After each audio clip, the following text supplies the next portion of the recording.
You probably know someone from high school who barely passed their exams, yet today, they're driving a car that costs more than your house. Meanwhile, the valedictorian is sitting in a cubicle, stressed about a 3% raise. It feels unfair, doesn't it? But there is a very specific, almost cruel reason why being smart is often the single biggest barrier to building wealth. If you have always been told you are the bright one, the one with potential, you are actually at a massive disadvantage in the real world of money. Think about how a smart person approaches a new business idea. Let's say they want to start an online store.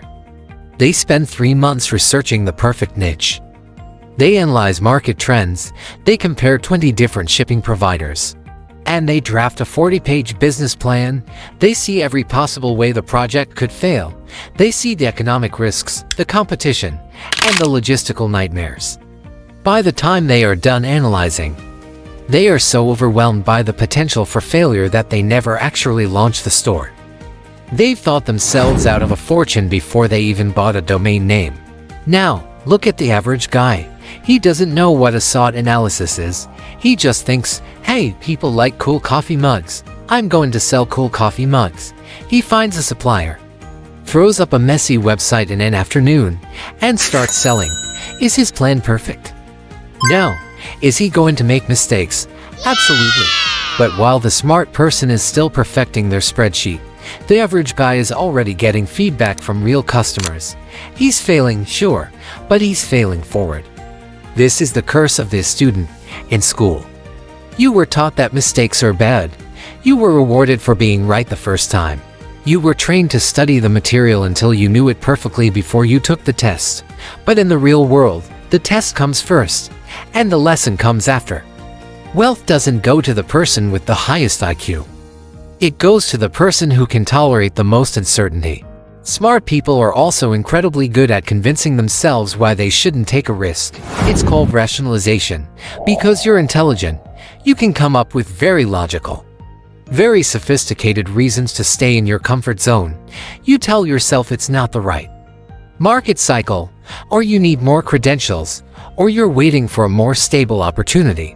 You use your brain to build a cage. The average person doesn't have a brain that's quite that good at building cages. They just see a door and try to walk through it. There is also the problem of the high-income trap. If you are smart, you probably landed a decent job. You make enough to be comfortable. You have a nice apartment, a reliable car, and a vacation once a year. This is the most dangerous place to be. It is much harder to quit an $80,000 a year job to start a business than it is to quit a minimum wage job. Your intelligence got you just far enough to be comfortable, but not far enough to be free. You become a prisoner of your own stability. Let's talk about the complexity trap. If you're smart, you probably value complexity.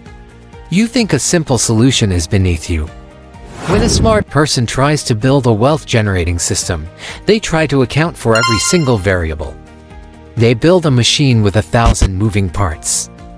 But the problem with a machine with 1,000 parts is that it has 1,000 points of failure. The average person builds a hammer.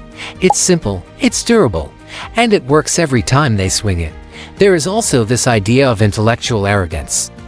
When you've spent your life being the smartest person in the room, you start to believe that you are the only one who can do things right. This is why so many intelligent people end up as high-paid freelancers or solo practitioners instead of business owners. They cannot let go of control. They think, if I want it done right, I have to do it myself. But wealth isn't created by your own hands. It's created by leverage. It is created by hiring people who might not be as smart as you in a general sense, but are much better at following a system. The average person is much more willing to admit they don't know everything, which ironically makes them much better at building a team. And then there's the way smart people view the market. Smart people often try to sell what people need, while average people sell what people want. There is a massive difference. An intellectual might try to launch a complicated health app that tracks every micronutrient because it is scientifically superior. The average guy just sells a water bottle that looks cool and has a motivational quote on it. Guess who makes more money? The world doesn't pay you for how much effort or brainpower you put into a product. It pays you based on how much the market desires it. Most smart people also suffer from a lack of social endurance.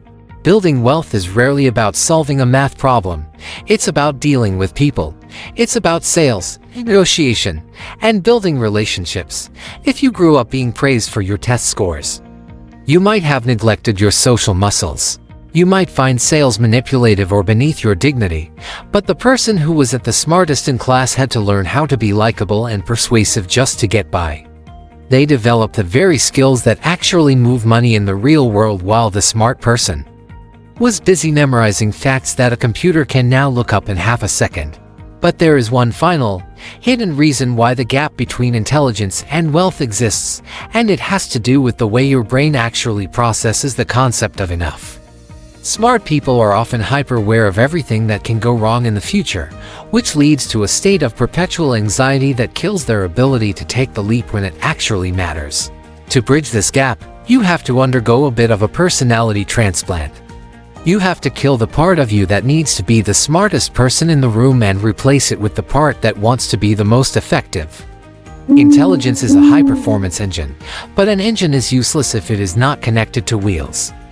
Action is the wheels. You need to start setting deadlines that do not allow for overthinking. If you have an idea, give yourself 24 hours to take one real, tangible step. Not more research, but a phone call, a purchase, or a public announcement.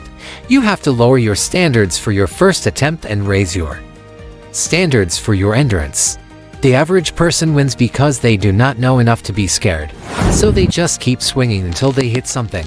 You have the advantage of being able to swing smarter, but only if you actually swing. You need to stop viewing failure as a mark on your transcript and start viewing it as data for your next move. Wealth is not a reward for being smart.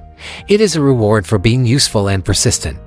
If you can combine your high-level thinking with the raw, unpolished execution of someone who has nothing to lose, you become unstoppable. But most people will just watch this, understand it perfectly, and then go back to analyzing why they are not rich yet. Do not be that person. The real difference between the person who gets rich and the person who stays smart but broke is a fundamental identity shift. Most smart people are professional observers. They stand on the sidelines, pointing out why things work or why they don't. They are like movie critics who have never held a camera. To win, you have to stop being a critic and start being a player. This means you have to be okay with looking stupid for a while. You have to be okay with being the person who made the ugly website or the one who got rejected on a sales call. You have to realize that your intelligence is just a tool, not your identity. If you treat your brain like a weapon you are afraid to scratch, you will never use it. But if you treat it like a hammer that is meant to get dented and dirty, you can actually build something. Smart people have this deep-seated fear of being wrong. They spent their childhoods being praised for their accuracy, so their ego is tied to their correctness. But the market doesn't care about your ego. The market only cares about value. If you want to get rich, you have to divorce your self-worth from your IQ and marry it to your results. This is hard because it requires you to be a novice again. It requires you to be the person who doesn't know the answer. The average person has no problem with this because they never had the burden of being the smart one. They are used to figuring things out as they go. They don't mind the trial and error because they know that error is just the price of admission. Think about the last time you had a great idea. Did you spend the next week researching it, or did you spend the next hour trying to sell it? If you researched it, you were acting like an observer.